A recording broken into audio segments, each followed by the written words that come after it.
Hello everyone, in this video I'll be showing you guys how to fix the sound problems in your ASUS laptop. So first of all, open up settings. Now in here, search for sound settings. Now once you're here, make sure that your output device is your preferred one. For example, the speaker is here and not any other secondary device. And if it's not so, select that device and make it the default one.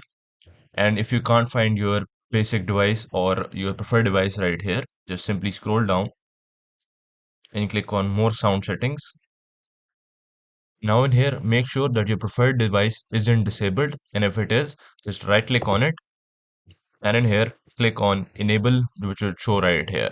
And after that, you would have to make it the default one as well. Now, other thing that you have to make sure is this volume bar right here. Make sure that it is on a respectable level. And if the problem isn't solved by following these steps, the last thing that you can do is scroll down again and click on troubleshoot common sound problems and output devices. And it will show you a number of fixes that you can try and your problem will be solved.